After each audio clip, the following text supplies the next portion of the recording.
Okay, so the next part says convert each of the following from standard form to vertex form. Okay, so vertex, remember, that's going to be, that's going to be where it's going to be y equals ax minus h squared plus k. Opposite, keep. Okay, so the first thing I have to do is find the vertex, which I have to use the equation that x equals negative b over 2a. So that's going to get me the x, and then I can find the y from that. So remember, ABCs, A equals, B equals, C equals. Okay, my A is 1, B is negative 10, C is 14. So x equals negative 10, because that's my B, over 2 times A is 2 times 1. Negative 10 is a positive 10 over 2, which is a 5. Okay, so my vertex so far is going to be 5, comma, some number. What number? I don't know. I have to plug it back in. So then I'm going to use my original function, and I'm going to plug in 5. So f of 5 is going to be 5 squared minus 10 times 5 plus 14. So this is going to be 25 minus 50 plus 14. I'm going to use my calculator because I can. 25 minus 50 plus 14. If you didn't want to do this step, you didn't have to. You can use your calculator. Is negative 11.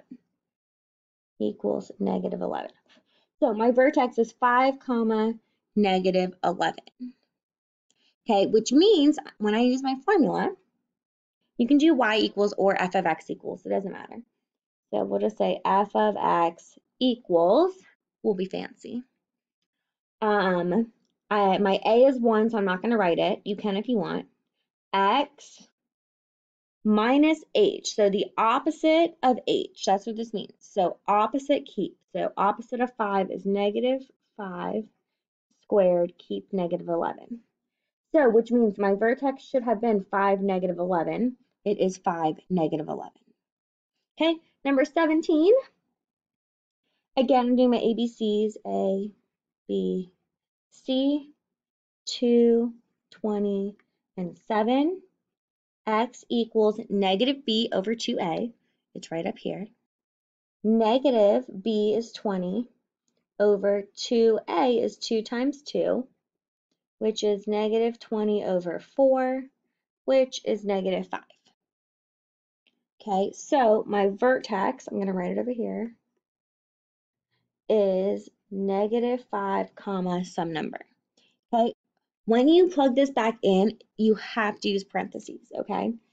So when I plug it in, that's f of negative 5 is going to equal 2 times negative 5 squared plus 20 times negative 5 plus 7. Okay, this is a pretty big number, so I'm going to use my calculator.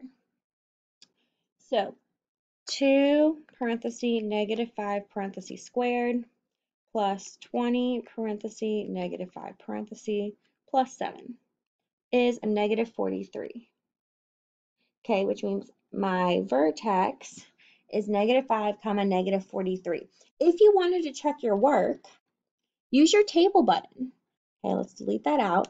And I can type in my original equation, 2x squared plus 20x plus 7. When I do this, okay, I said my vertex was at negative 5. Negative 5 is negative 43. I can check that.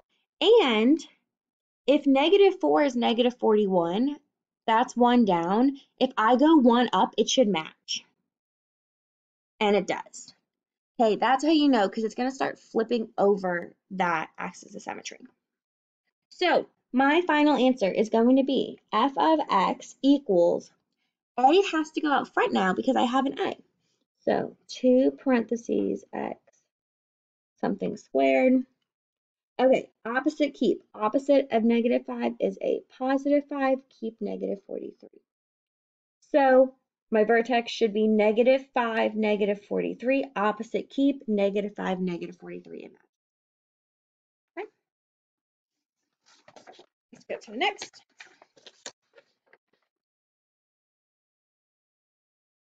Okay, given the function in vertex form, state the axis of symmetry of vertex in all transformations. Okay, I'm going to do my vertex first because my axis of symmetry comes with it.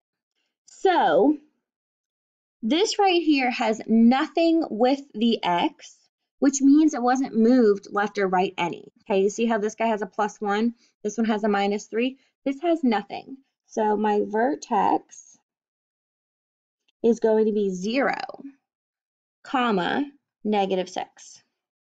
Okay, which means my axis of symmetry is going to be x equals whatever my x was, so 0.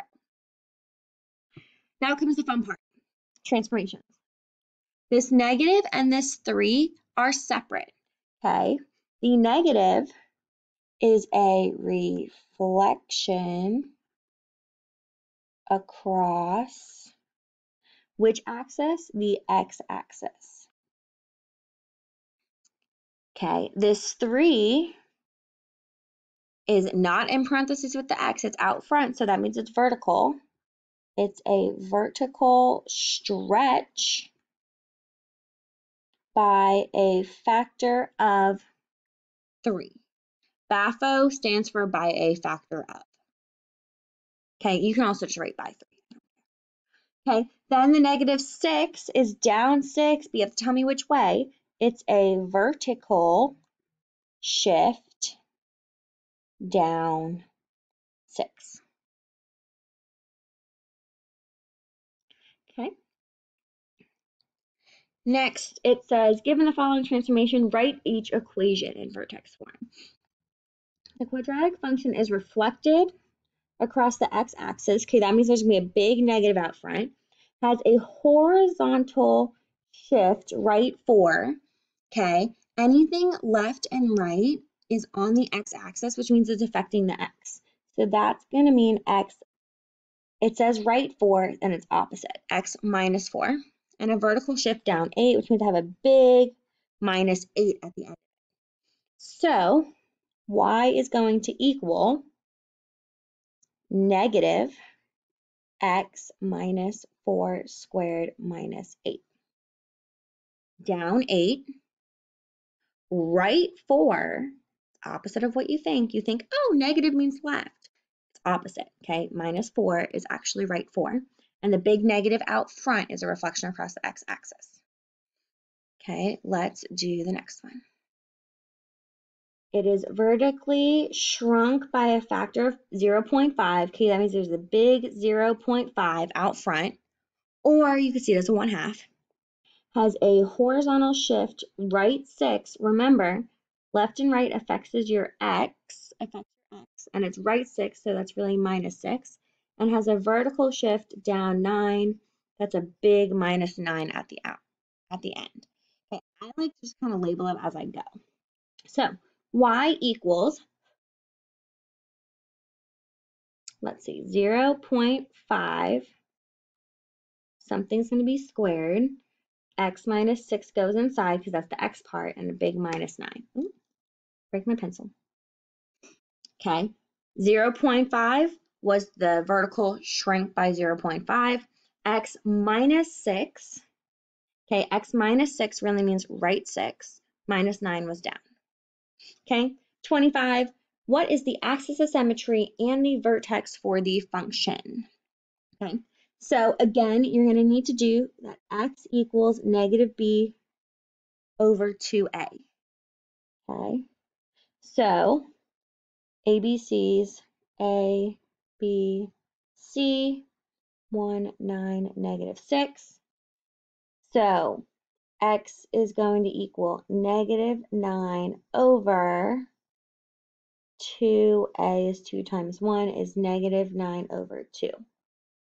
And leave it as a fraction. Or you can make it a decimal. It really doesn't matter. If you make that into a decimal, it actually ends up being a nice decimal. It's -4.5. Okay, so it doesn't matter how you write it. Let's just make it a decimal. So let's see how that works out. Negative 4.5, comma, if I plug this back in using my calculator, it was negative 4.5 squared plus 9 times 4.5 minus 6. That's not bad. Is a 54.75. However, if you're doing this and you need a fraction, remember you can use this button right here to change it to a fraction. That's kind of ugly. 219 over 4. Okay. However, it didn't just want the vertex, it also wanted your axis of symmetry. So your axis of symmetry is x equals whatever I found, negative 4.5. Okay, so this is your axis of symmetry, and that was your vertex. Okay, let's see what it says below. 27. Oh, nope, you had to stop. 27 through the rest is for the next one. Okay, so there you go. Check your answers. Bye, guys.